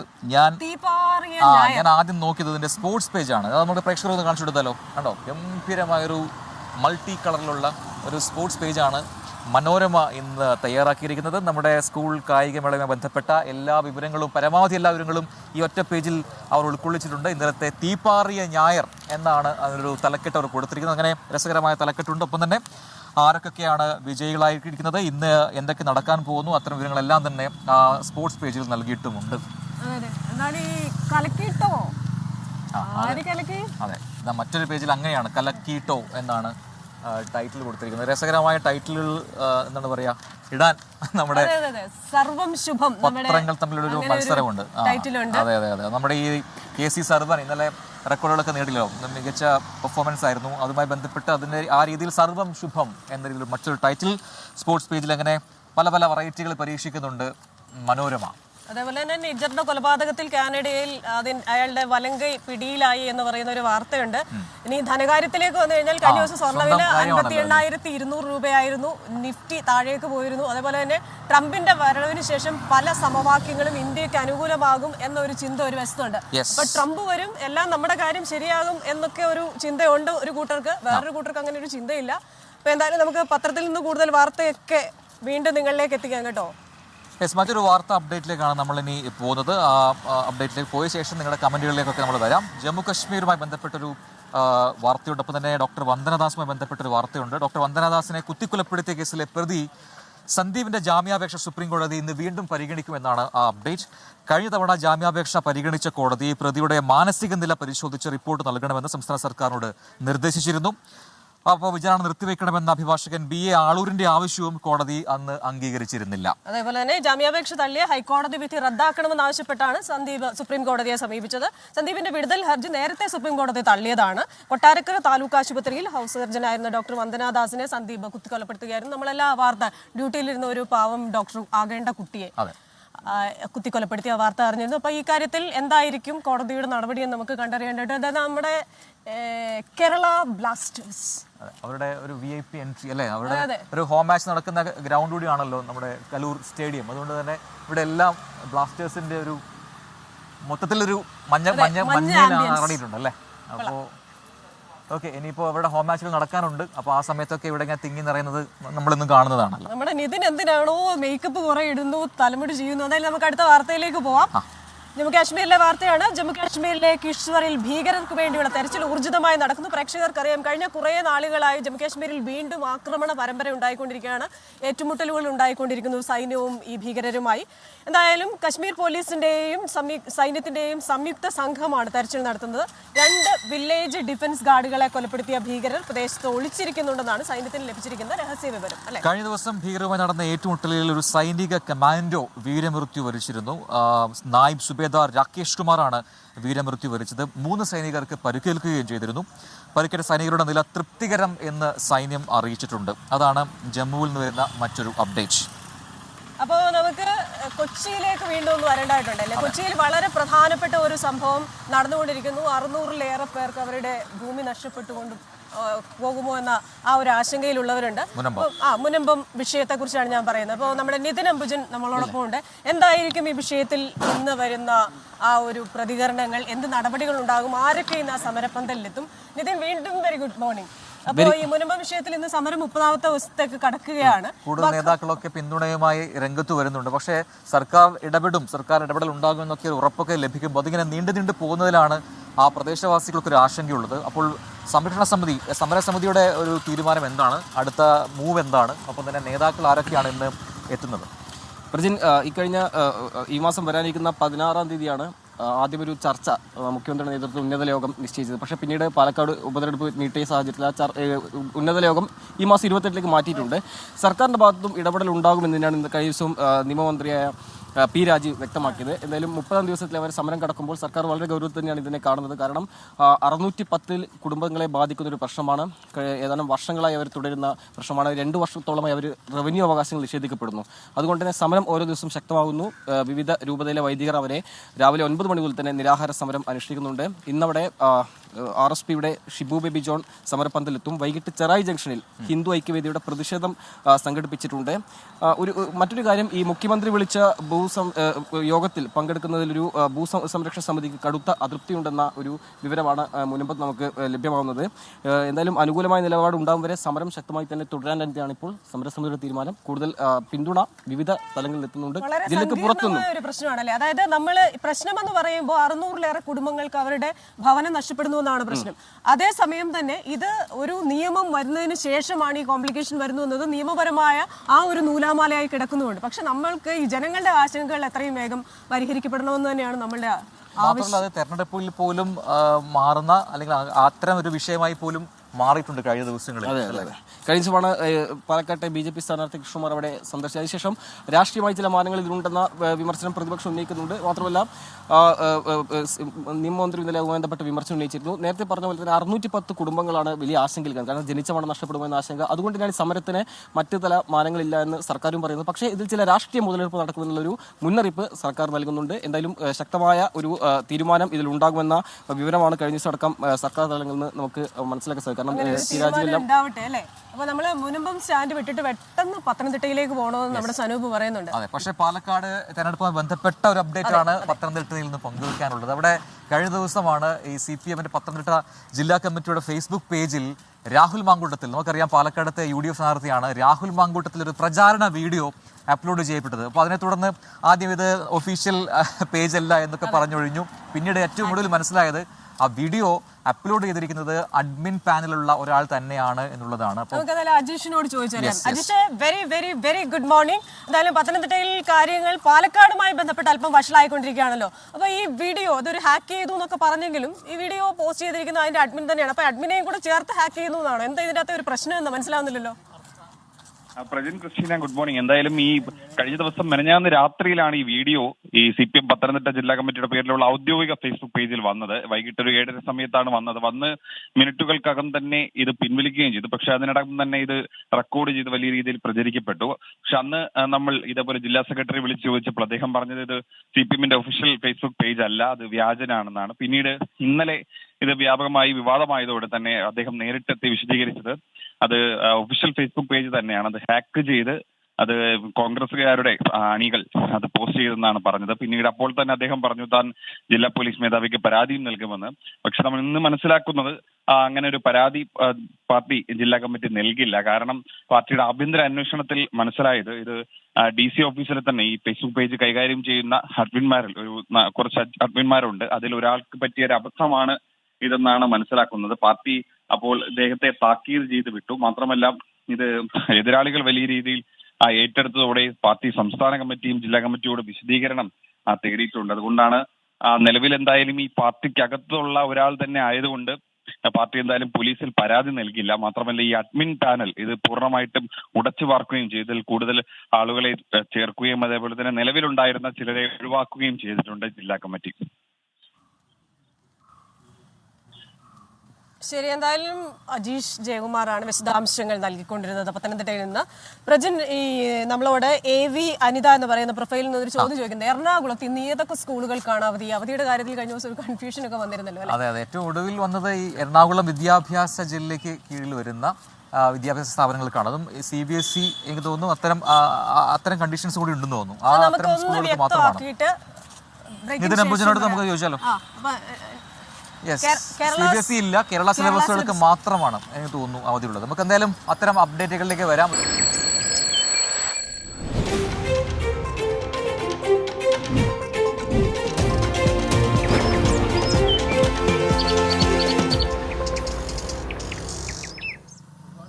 നമ്മൾ നടന്ന് ഒരു ചെറിയ ഒരു കുഞ്ഞു ചായക്കടയിൽ എത്തിയിട്ടുണ്ട്. നമുക്കൊരു ചായയൊക്കെ കുടിക്കാനുള്ള ഒരു മൂഡ് തോന്നുന്നുണ്ടല്ലേ? അപ്പൊ ചായ റെഡി ആവുന്നേ ഉള്ളൂ, എനിക്ക് തോന്നുന്നു ചായ റെഡി ആവുന്നുണ്ട്. അപ്പോ ചായ ഓർഡർ ചെയ്തോ? അതെ അതെ, വളരെ നൊസ്റ്റാൾജിക് ആയിട്ടുള്ള ചായയാണ്. കടയിൽ നിന്ന് വാങ്ങിച്ചിരുന്നു. ചായയുടെ രുചി എന്തുണ്ട്? ചായ നമുക്ക് അതെ അതെ. അപ്പോൾ അടുത്തുള്ള കടകളൊക്കെ തുറന്നു വരുന്നു. ഓൾറെഡി നമ്മൾ ഓർഡർ ചെയ്തിട്ടുണ്ട് 2 ചായ, 2 സ്ട്രോങ് ചായ. കഴിഞ്ഞ ദിവസം ചോദിച്ചായിരുന്നു ബാക്കിയുള്ളവർക്ക് ചായ വാങ്ങിച്ചു കൊടുക്കുന്നില്ല. അപ്പൊ എല്ലാവർക്കും നമ്മൾ ചായ വാങ്ങിച്ചു കൊടുക്കും. അപ്പോൾ നമ്മുടെ രാഹുലുണ്ട്, നമ്മുടെ കൂടെ നമ്മളെ വണ്ടിയിൽ വന്ന ആൾക്കാരൊക്കെ ഉണ്ട്. അപ്പൊ അവർക്ക് എല്ലാവർക്കും നമ്മൾ ചായ മേടിച്ചു കൊടുക്കും. പ്രജിന് ആദ്യമേ ഒരു ചായ, ഫസ്റ്റ് ചായ കുടിക്കുന്നവർക്ക് സമ്മാനമൊന്നുമില്ല കേട്ടോ. എന്നാലും ആ ചേട്ടൻ സന്തോഷ് ചേട്ടന്റെ കടയിലാണ് നമ്മളുള്ളത്. ചേട്ടാ, അപ്പൊ രാവിലെ തന്നെ ഇതുപോലെ ജോഗിങ്ങിനൊക്കെ വരുന്ന ആൾക്കാരൊക്കെ ചായ കുടിക്കാൻ വരാറുണ്ടോ? അവരാണ് മെയിൻ ആയിട്ടല്ലേ? ഏറ്റവും കൂടുതൽ പോകുന്ന ചായ സ്ട്രോങ് ചായ ആണോ? മീഡിയം. ഓക്കെ, അവിടെ ചായ റെഡി ആവുന്നുണ്ട്. എനിക്ക് എന്തായാലും നല്ലൊരു സ്ട്രോങ് ചായ വേണം, ഇത്രയും വായിട്ട് അലിച്ചതായതുകൊണ്ട്. ചേട്ടാ താങ്ക് യു. പേരെന്താ? സന്തോഷം. അപ്പോൾ രണ്ടുപേരും സന്തോഷമായിട്ടിരിക്കുക. Thank you. പ്രജിന് ചായ വേണ്ടേ? ചായ ഒന്നും ഇല്ലാതെ പോകണോ? അപ്പോൾ ചേട്ടാ ഗ്ലാസ് ഇപ്പോൾ കൊണ്ടുതരാമേ. Thank you. അപ്പോൾ ഇവിടെ ഒരുപാട് പേര് വരുന്നുണ്ട് മോർണിംഗ് വാക്കിനായിട്ട്. നമുക്ക് ഈ നടക്കുമ്പോൾ കിട്ടുന്ന ഒരു എനർജിയൊക്കെ വേറെയാണ്. അപ്പോൾ നമുക്ക് കായികമേള വാർത്തകളിലേക്കൊന്ന് പോവാം. നമുക്കറിയാം സംസ്ഥാന സ്കൂൾ കായികമേള കൊച്ചിയിലാണ്. ഇന്ന് സമാപന ദിവസമാണ്, ഇന്ന് കൊടി ഇറങ്ങുന്ന ദിവസമാണ്. അപ്പോൾ ആരാണ് ഓവറോൾ പട്ടം നേടുക എന്നതിൽ സംശയമില്ല. അപ്പോൾ ആ വാർത്തകളിലൊക്കെ വരണം. കൊച്ചിയിൽ ഇന്ന് കായിക മാമാങ്കത്തിന് തിരശ്ശീല. സംസ്ഥാന സ്കൂൾ കായികമേള powered by Bima Jewels 100th Anniversary Super Surprise.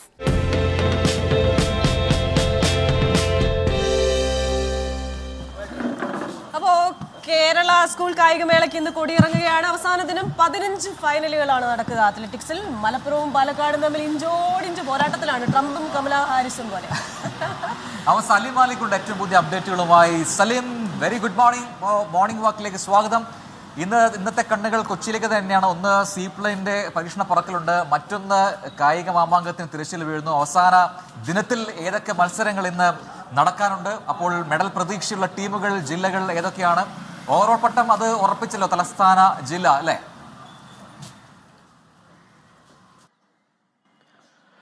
Prajin, Christina, good morning. നിങ്ങളവിടെ ചായ കുടിച്ചുകൊണ്ട് നിൽക്കുമ്പോൾ ഒരുപക്ഷെ നമ്മുടെ കായികമേളയിൽ പങ്കെടുക്കുന്ന കുട്ടികൾ അതുവഴി നടന്നു വരാൻ സാധ്യതയുണ്ട്. കാരണം ക്രോസ് കൺട്രി എറണാകുളം കണ്ടെയ്നർ റോഡിൽ നിന്നും ക്രോസ് കൺട്രി മത്സരങ്ങൾ രാവിലെ 6 മണിക്ക് ആരംഭിച്ചിട്ടുണ്ട്. 6 കിലോമീറ്റർ ക്രോസ് കൺട്രിയാണ് ബോയ്സ് വിഭാഗത്തിൽ. ഗേൾസ് വിഭാഗത്തിൽ 4 കിലോമീറ്ററുമാണ്. അവർ നടന്ന് അവിടേക്ക് വരുന്നുണ്ട്, അതുവഴി വരുന്നുണ്ടാവും. എന്തായാലും അതിനോടൊപ്പം തന്നെ ഈ കായികമേളയുടെ അവസാന ദിവസവും സസ്പെൻസ് നിലനിന്ന് തന്നെ പോരുകയാണ്. കാരണം അത്ലറ്റിക്സിലെ ചാമ്പ്യൻ ആര് എന്നുള്ളത് നേരത്തെ സൂചിപ്പിച്ചതുപോലെ ഓവറോൾ ചാമ്പ്യൻഷിപ്പിലൊന്നും ഒരു തർക്കമേ ഇല്ല, ഒരു ആശങ്കയും ഇല്ല. അത് തിരുവനന്തപുരം വളരെ നേരത്തെ തന്നെ ഉറപ്പിച്ചു കഴിഞ്ഞു. 1926 പോയിന്റാണ് തിരുവനന്തപുരത്തിന് ഓവറോൾ ചാമ്പ്യൻഷിപ്പിലുള്ളത്. 2ാം സ്ഥാനക്കാരനെയും 3ാം സ്ഥാനക്കാരനെയും പോയിന്റ് ഒരുമിച്ച് ചേർത്താൽ പോലും തിരുവനന്തപുരത്തെ മറികടക്കാൻ കഴിയാത്ത അത്രയും വലിയ പോയിന്റ് വ്യത്യാസം തിരുവനന്തപുരത്തിനെ സംബന്ധിച്ചിടത്തോളം ഓവറോൾ ചാമ്പ്യൻഷിപ്പിലുണ്ട്. പക്ഷേ അത്ലറ്റിക്സിൽ കാര്യങ്ങൾ അങ്ങനെയല്ല. ഇന്ന് അത്ലറ്റിക്സ് മത്സരങ്ങളുടെ മാത്രമാണ് ബാക്കിയുള്ളത്. അതിൽ 18 അത്ലറ്റിക്സ് മത്സരങ്ങൾ കൂടി ബാക്കിയുള്ളപ്പോൾ ഇഞ്ചോടിഞ്ച് പോരാട്ടം എന്ന് തന്നെ പറയാൻ പറ്റും. പാലക്കാടിന്റെ കോട്ട പൊളിക്കുമോ മലപ്പുറം, അതല്ല പാലക്കാട് കോട്ട കാക്കുമോ എന്ന് നമുക്ക് ഇന്ന് ഏറ്റവും അവസാന മത്സരത്തിന് ശേഷമേ അറിയാൻ പറ്റൂ എന്നുള്ളൊരു സ്ഥിതിയാണ്. കാരണം 192 പോയിന്റാണ് നിലവിൽ മലപ്പുറത്തിനുള്ളത്. മലപ്പുറം 1ാം സ്ഥാനത്ത് 19 സ്വർണ്ണത്തോടെയാണ് ഈ 192 പോയിന്റുമായി തുടരുന്നത്. 20 സ്വർണ്ണമുള്ള പാലക്കാടിന് 169 പോയിന്റ് ഉണ്ട്.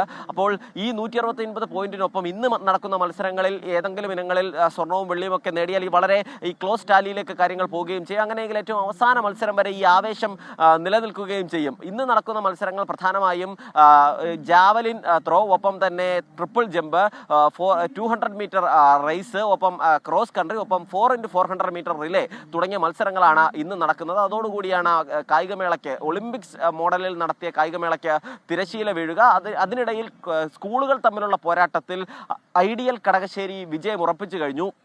വളരെ കാലം മുന്നിലുണ്ടായിരുന്ന മാർബേസിൽ കോതമംഗലം കഴിഞ്ഞ 3 വർഷമായി അവർക്ക് 1ാം സ്ഥാനത്തേക്ക് എത്താൻ കഴിയുന്നില്ല. ഇത്തവണ വീണ്ടും ഈ കടുത്ത പോരാട്ടം നടത്തിയെങ്കിലും ഇനി മാർബേസിൽ എന്തായാലും 1ാം സ്ഥാനത്തേക്ക് ഒരു തിരിച്ചുവരവിന് സാധ്യമല്ല. കാരണം അവരുടെ മത്സരങ്ങൾ ഇനി വിരലിലെണ്ണാവുന്നത് മാത്രമാണ്. അതുകൊണ്ട് നിലവിൽ ഐഡിയൽ കടകശ്ശേരി സൃഷ്ടിച്ചിരിക്കുന്ന 66 പോയിന്റ് എന്നുള്ളത് മറികടക്കാൻ മാർബേസിലിന് കഴിയില്ല. അങ്ങനെ ഏറെക്കുറെ എല്ലാ മേഖലയിലും ഉറപ്പായെങ്കിലും ഇനി അറിയാനുള്ളത് അത്ലറ്റിക്സിലെ ചാമ്പ്യൻഷിപ്പിൽ ആരാണ് എന്നുള്ളത് മാത്രമാണ്. നേരത്തെ തന്നെ ആദ്യ ദിവസം നടന്ന ഈ ഭിന്നശേഷി വിദ്യാർത്ഥികൾക്കുള്ള കായികമേള ഇൻക്ലൂസീവ് സ്പോർട്സിൽ തിരുവനന്തപുരം ചാമ്പ്യന്മാരായിരുന്നു. അതിന് പിന്നാലെ നടന്ന അക്വാട്ടിക്സിൽ തിരുവനന്തപുരം ചാമ്പ്യന്മാരായി, ഗെയിംസിൽ തിരുവനന്തപുരം ചാമ്പ്യന്മാരായി, ഓവറോളിലും തിരുവനന്തപുരം ചാമ്പ്യൻഷിപ്പ് ഉറപ്പിക്കാനുള്ളത് അത്ലറ്റിക്സിലാണ്. ആ അത്ലറ്റിക്സിൽ മലപ്പുറമോ പാലക്കാടോ എന്നുള്ളത് ഏറ്റവും അവസാന നിമിഷമേ അറിയാൻ കഴിയൂ. 4 മണിയോടുകൂടിയാണ് ഈ സ്കൂൾ കായികമേള. വിശേഷങ്ങളുമായി എത്തുക. ഞങ്ങൾ അപ്പോ വീണ്ടും കൂടെ ചേരുന്നതായിരിക്കും. സലീം മാലിക്കാണ് വിശദാംശങ്ങളുമായി നമ്മളോടൊപ്പം ചേർന്ന്. കല്ലൂർ സ്റ്റേഡിയത്തിലെ ഓരോ സ്ഥലങ്ങളിലെ വ്യത്യസ്ത ആംഗിളുകളിൽ നമ്മുടെ ദൃശ്യങ്ങൾ പകർത്തി പ്രേക്ഷകരിലേക്ക് എത്തിക്കുന്ന നമ്മുടെ രാഹുൽ വ്യൂസും അനൂപും ഡയസും ഒക്കെ ചേർന്നാണ്. അതെ, അനൂപ് നമ്മുടെ പുതിയ ക്യാമറയിൽ ജോയിൻ ചെയ്ത പുതിയ ആളാണ്. നമ്മുടെ ഡയസ് നമ്മളെ ഇവിടെ സുരക്ഷിതമായി കൊണ്ടുവിടുന്ന ആളാണ്. അപ്പൊ ഇവർക്കെല്ലാം രാഹുൽ വ്യൂസ് പിന്നെ നിങ്ങൾക്കെല്ലാം പണ്ട് തൊട്ടേ അറിയാവുന്ന ആളാണ്. അപ്പൊ നമുക്ക് അവധി കൺഫ്യൂഷനും തീർക്കണ്ടേ? ഞാനത് തീർത്തിരിക്കും. കായികമേളയുടെ സമാപനം കണക്കിലെടുത്ത് എറണാകുളം വിദ്യാഭ്യാസ ജില്ലയിലെ കേരള സിലബസ് പ്രകാരമുള്ള എല്ലാ വിദ്യാലയങ്ങൾക്കും ഇന്ന് അവധിയാണ്. Kerala syllabus only. Okay, pre primary മുതൽ ഹയർ സെക്കൻഡറി വരെയുള്ള വിദ്യാലയങ്ങൾക്കാണ് അവധി. അപ്പോൾ കേരള സിലബസിൽ പഠിക്കുന്ന പ്രീ പ്രൈമറി തൊട്ട് ഹയർ സെക്കൻഡറി വരെയുള്ള എല്ലാ കുട്ടികൾക്കും ഇന്ന് അവധിയാണ്. ബാക്കി ആർക്കും അവധിയില്ല. CBSEക്കില്ല, ICSEക്കില്ല, കേരള സിലബസിന് മാത്രമാണ്. ഇപ്പൊ ചായ കുടിച്ചു കഴിഞ്ഞു, തിരിച്ച് ഗ്ലാസ് കൊണ്ട് കൊടുക്കാമെന്ന് ചേട്ടനോട് വാക്ക് പറഞ്ഞിട്ടാണ് നമ്മൾ ഇറങ്ങിയത്. അതെ, നമുക്ക് നമ്മൾ ഒരുപാട് പേര് ജോഗിങ്ങിനായിട്ട് വരുന്നുണ്ട് ഈ ഭാഗങ്ങളിലൊക്കെ തന്നെ. അപ്പോൾ ഇവരൊക്കെ സുഹൃത്തുക്കളാണ്, ഒരുപാട് ഓഫീസേഴ്സ് ഉണ്ട്, ഇവരെല്ലാം ഒരുമിച്ചാണ് വരുന്നത്. പല പല വിഷയങ്ങൾ ചർച്ച ചെയ്താണ് ഇവരുടെ നടത്തമൊക്കെ. കുറെ സ്ത്രീകള്, അതായത് നമ്മൾ പറയും സാധാരണ സ്ത്രീകള് ഈ ആരോഗ്യം സംരക്ഷിക്കില്ല, പക്ഷെ കുറെ സ്ത്രീകൾ ഇങ്ങനെ നടക്കാൻ ഇറങ്ങുന്നുണ്ട്. അത് നല്ലൊരു കാഴ്ചയാണ്. എന്തായാലും സ്ത്രീകൾക്ക് മാത്രമാണോ ആരോഗ്യം വേണ്ടത്? അങ്ങനെയല്ല, സ്ത്രീകൾ ആരോഗ്യം സംരക്ഷിക്കില്ല എന്ന് പൊതുവേ ഒരു ഇതുണ്ട്, പ്രത്യേകിച്ച് അവര് കുഞ്ഞുങ്ങളുടെയും ഭർത്താവിന്റെയും ഒക്കെ കാര്യം നോക്കുമ്പോൾ. പണ്ടല്ലേ? പണ്ടാണെന്ന് ഇപ്പൊ എനിക്ക് മനസ്സിലായി, കണ്ട് മനസ്സിലായി. പിന്നെ ക്രിസ്ത്യൻ എല്ലാ ദിവസവും ഇതുപോലെ മോർണിംഗ് വാക്കിന് പോകുന്നത് കൊണ്ട് ഒക്കെ നടക്കുന്നുണ്ട്.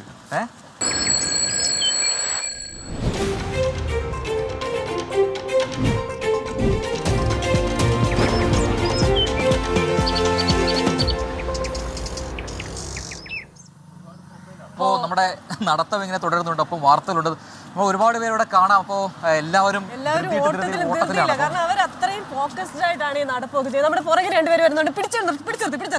നമസ്കാരം, പേരെന്താ? ജോൺ. എവിടെയാ സ്ഥലം? എവിടെയാ? ഇവിടെ അടുത്ത് തന്നെയാണ്. നിർത്തണ്ട. എല്ലാ ദിവസവും വരാറുണ്ടോ മോർണിംഗ് വാക്ക്? വരാറുണ്ട്. ഓക്കെ, ശരി. എന്ത് ചെയ്യുന്നു? വർക്ക് ചെയ്യണോ? ഞാനൊരു ബാറ്ററി ഷോപ്പ് നടത്തുന്ന കഥക്കടവിൽ എക്സൈഡിന്റെ ഷോപ്പാണ്. ഓക്കെ. എന്താണ് നിങ്ങളുടെ വിഷയം?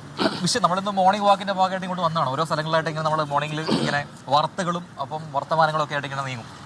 അപ്പൊ ഇടയ്ക്ക് നിങ്ങളെയൊക്കെ ഇങ്ങനെ പരിചയപ്പെടുക, ചിലപ്പോൾ നിങ്ങളുടെയൊക്കെ വീട്ടിൽ വന്നൊരു ചായ ചോദിക്കുക, ചായ കുടിക്കുക, ഇതൊക്കെയാണ്. അപ്പൊ നമ്മളൊരു ഫാമിലി ഓറിയന്റഡ് ആയിട്ടൊക്കെ പോവുകയാണ്. രാവിലെ എഴുന്നേറ്റ് നമ്മൾ നടക്കാൻ ഇറങ്ങുന്നു, നമ്മുടെ കൂടെ ആൾക്കാരും ആരെങ്കിലും ഒക്കെ ഉണ്ടാവും. ഇവിടെ ഒരു ഫ്രണ്ട് ആരെങ്കിലും ഒക്കെ കിട്ടും, അപ്പൊ നടക്കും. നല്ലൊരു കാര്യമല്ലേ ഇങ്ങനെ നടക്കുമ്പോൾ കിട്ടുന്ന സൗഹൃദങ്ങൾ. നടക്കുമ്പോഴത്തേക്കും അല്ല, ഒരു റൗണ്ട് നടക്കാൻ നോക്കുന്നത് 2-3 റൗണ്ടൊക്കെ നടക്കാൻ പറ്റും. നമ്മൾ സംസാരിച്ച് നടക്കുമ്പോൾ അറിയില്ല. ഈ കൊച്ചിയിൽ നമ്മുടെ ഒരു സീപ്ലെയിൻ വരുന്നുണ്ട്, അറിഞ്ഞാണല്ലോ? സീപ്ലെയിൻ ഞാൻ ഇന്നലെ പേപ്പറിൽ വായിച്ചായിരുന്നു. സക്സസ്ഫുൾ ആവുമെന്ന് തോന്നുന്നുണ്ടോ? ഒരു ബിസിനസ്സുകാരൻ കൂടിയല്ലേ? സക്സസ്ഫുൾ ആവൂല. ഇതിനു മുമ്പ് ഇവിടെ വന്നിട്ടും കുറച്ച് ദിവസം കഴിയുമ്പോൾ നിർത്തി പോണേന്ന്. നമുക്ക് നോക്കാം ചേട്ടാ. അപ്പോൾ കേരളത്തിലെ കായിക മേഖലയുടെ വളർച്ചയ്ക്കായിട്ടൊരു സ്പോർട്സ് കോൺക്ലേവ് ഉണ്ടായിരുന്നു, അത് സമാപിച്ചിരിക്കുകയാണ്. ഇതിൽ ശ്രദ്ധ കേന്ദ്രീകരിക്കുമെന്ന് ഒളിമ്പ്യൻ PR ശ്രീജേഷ് പറഞ്ഞിട്ടുണ്ട്. കായിക മേഖലയെ സ്വയം പര്യാപ്തമാക്കാനുള്ള ആശയങ്ങളുമായാണ് പ്രഥമ സ്പോർട്സ് കോൺക്ലേവ് നടത്തിയിരുന്നത്. അപ്പോൾ ഈ സ്പോർട്സ് കോൺക്ലേവിന് സമാപനമായിട്ടുണ്ട്. ആ വാർത്തയിലേക്കാണ്. കേരള ഒളിമ്പിക് അസോസിയേഷൻ സംഘടിപ്പിച്ച സ്പോർട്സ് കോൺക്ലേവിൽ നൽകിയ സ്വീകരണത്തിനുള്ള മറുപടിയാണ് PR ശ്രീജേഷ് ഭാവി കായിക സ്വപ്നങ്ങൾ പങ്കുവച്ചത്. കേരളത്തിന്റെ കായിക മേഖലയുടെ വളർച്ചയ്ക്ക് സ്പോർട്സ് കോൺക്ലേവ് അനിവാര്യമാണെന്ന് PR ശ്രീജേഷ് പറഞ്ഞു. ഹോക്കിയിലേക്ക് മാത്രമായിരിക്കില്ല ഇനി തന്റെ ശ്രദ്ധ, എല്ലാ കായിക ഇനങ്ങളിലും തന്റെ സേവനമുണ്ടാകുമെന്നും ശ്രീജേഷ് പറഞ്ഞു.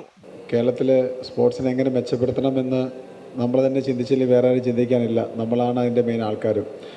അപ്പം എനിക്ക് തോന്നുന്നു ഇത് ആദ്യമായിട്ടായിരിക്കും ഒരു പക്ഷേ ഇങ്ങനത്തെ ഒരു കോൺക്ലേവ് ഇവിടെ നടക്കുന്നത്, എൻ്റെ അറിവിൽ കേട്ടോ. ഉണ്ടെങ്കിൽ ഉറപ്പായിട്ടും നല്ലൊരു കാര്യമാണ്. പിന്നെ എന്നെ സംബന്ധിച്ചോളം വളർന്നു വരുന്ന രീതി എവിടെ നിന്നാണ്, പിച്ചവശ നാട്ടിലാണെങ്കിലും വളർന്ന് പലയിടങ്ങളിലൂടെയാണ് എത്തിപ്പെട്ടത് വേറെ ഇടങ്ങളിലും. അപ്പോൾ അങ്ങനെയല്ലാതെ നമുക്ക് എങ്ങനെ വേണം നമ്മുടെ കേരളത്തിൽ നിന്ന് കുട്ടികൾക്കൊരു വഴി കാണിച്ചു കൊടുക്കാൻ, കേരളത്തിൽ തന്നെ കളിച്ച് വളർന്ന് അവർക്ക് ഇവിടെ തന്നെ ഒരു ചുവട് വെച്ച് ജീവിച്ചു പോകാനുള്ളൊരു വഴി, അല്ലെങ്കിൽ ഇന്ത്യൻ ടീമിൽ കയറുവാനും ഒളിമ്പിക്സിൽ പങ്കെടുക്കാനും നമുക്ക് എന്ത് ചെയ്യണം, അല്ലെങ്കിൽ നമ്മളെക്കൊണ്ട് എന്താണ് ചെയ്യാൻ പറ്റുക എന്ന് ചിന്തിക്കുക. അതാണല്ലോ ഒരു പക്ഷേ ഈ ഒരു കോൺക്ലേവിൻ്റെ മെയിനായിട്ടുള്ള ലക്ഷ്യവും. ശ്രീജേഷിന്റെ എല്ലാവിധ സഹകരണവും കേരളത്തിന്റെ കായിക മേഖലയ്ക്ക് കരുത്താകുമെന്ന് അസോസിയേഷൻ പ്രസിഡന്റ് V സുനിൽകുമാർ. വിവിധ സെഷനുകളിലായി കേരളത്തിന്റെ കായിക മേഖല എങ്ങനെ സ്വയം പര്യാപ്തമാക്കണമെന്നുള്ള ചർച്ചയാണ് കോൺക്ലേവിന്റെ 2ാം ദിവസം ഉണ്ടായത്. കേരളത്തിന്റെ കായിക വളർച്ചയ്ക്ക് കൂടുതൽ കരുത്ത് പകരുന്നതിന് സഹായകരമായ നിരവധി നിർദ്ദേശങ്ങളാണ് സ്പോർട്സ് കോൺക്ലേവിൽ ഉയർന്നു വന്നത്. 24 തിരുവനന്തപുരം. അപ്പോ നമ്മൾ വീണ്ടും നടന്നുകൊണ്ടിരിക്കുകയാണ്. പത്രമുണ്ട് നമ്മുടെ കയ്യില്. നമ്മുടെ മാത്യു P ചോദിച്ചു ചായയുടെ പൈസ കൊടുത്തു. കൃത്യമായിട്ട് നമ്മൾ ചായയുടെ പൈസ കൊടുക്കണം. ഇത് നമ്മളങ്ങനെ ഫ്രീ ആയിട്ട് കുടിക്കുന്ന ചായയല്ല, കാരണം അവർ അധ്വാനിച്ച് ഒരു സംരംഭം നടത്തുന്നത് ഉപജീവനത്തിനാണല്ലോ. അപ്പം നമ്മൾ ചായയുടെ പൈസ കൊടുത്തിട്ടുണ്ട്. അതുപോലെ തന്നെ നിങ്ങൾ നടന്ന് വൈറ്റില വഴി തൃപ്പൂണിത്തുറയിലേക്ക് വരാൻ രവികുമാർ P പറഞ്ഞിട്ടുണ്ട്.